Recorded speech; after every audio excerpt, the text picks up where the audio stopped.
वो उसे सिर्फ एक ड्राइवर समझती थी, हर दिन इंसल्ट करती थी, उसे कभी इंसान की तरह देखा ही नहीं। लेकिन एक दिन आसमान से एक हेलीकॉप्टर उतरा और उसी ड्राइवर ने कहा, मैम आपका राइड आ गया है। उस पल उसकी पूरी दुनिया बदल गई। रिया एक बहुत अमीर परिवार की इकलौती बेटी, उसके पास सब कुछ था, महंगी कारें, ब्रांडेड कपड़े, लग्जरी लाइफस्टाइल, लेकिन एक चीज नहीं थी, इंसानियत। घर में काम करने वाले हर इंसान को वो नीचा समझती थी। उसकी नज़र में लोग सिर्फ दो तरह के थे, इम्पोर्टेंट और यूजलेस। कुछ महीनों पहले ही घर में नया ड्राइवर आया था, रघु। साधारण कपड़े, धीमी आवाज़ और हमेशा झुकी हुई नज़र। रिया को वो बिल्कुल पसंद नहीं था। एक दिन रिया अपने दोस्तों के साथ गाड़ी में बैठी और बोली, एसी ठीक से क्यों नहीं चल रहा? तुम लोग कुछ भी ठीक से नहीं कर सकते।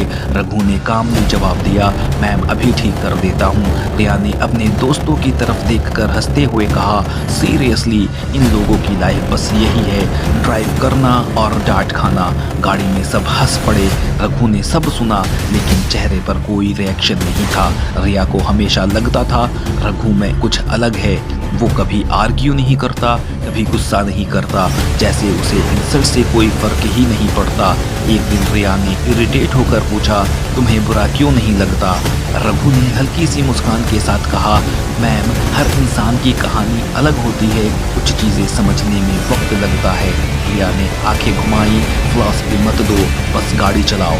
एक शाम रिया अपने दोस्तों के साथ फार्म हाउस पार्टी से लौट रही थी। रात काफी हो चुकी थी, सड़क सुनसान थी। अचानक गाड़ी बंद हो गई। रिया पैनिक में बोली, व्हाट द हेल, अभी क्यों? फोन निकाला, नो नेटवर्क, बैटरी भी ऑलमोस्ट खत्म। रिया के दोस्त डरने लगे। रिया चिल्लाई, रघु कुछ करो, तुम ड्राइवर हो, ये तुम्हारा काम है।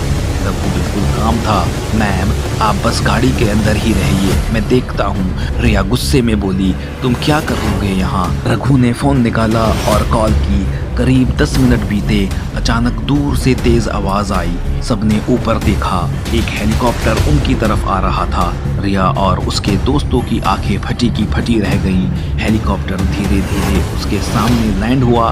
दरवाज़ा खुला, अंदर से एक आदमी उतरा। Sir everything is ready. Riya shocked. Sir? Raghu ने अपना मोबाइल पॉकेट में रखा और बोला, मैम आप लोग अंदर आइए, सेफ रहेगा। रिया की आवाज़ कांप रही थी, ये सब क्या है? हेलीकॉप्टर के अंदर बैठने के बाद रिया खुद को रोक नहीं पाई।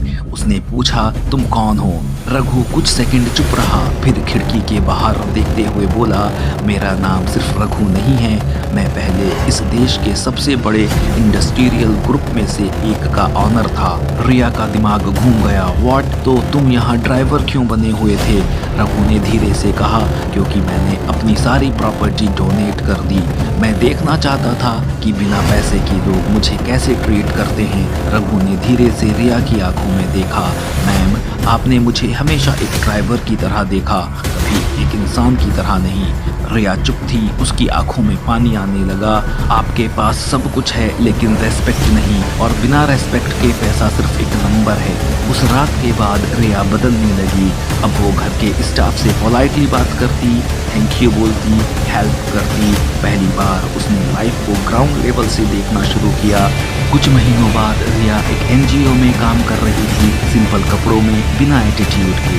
एक दिन उसने रघु से पूछा, आप इतने अमीर होकर भी इतना सिंपल कैसे रह सकते हैं? रघु मुस्कुराया, क्योंकि असली अमीरी बैंक में नहीं, सोच में होती है। कभी कभी जो लोग सबसे साधारण दिखते हैं वो ही हमें सबसे बड़ी सीख दे जाते हैं, और असली अमीर वही है जो दूसरों को इंसान समझता हो।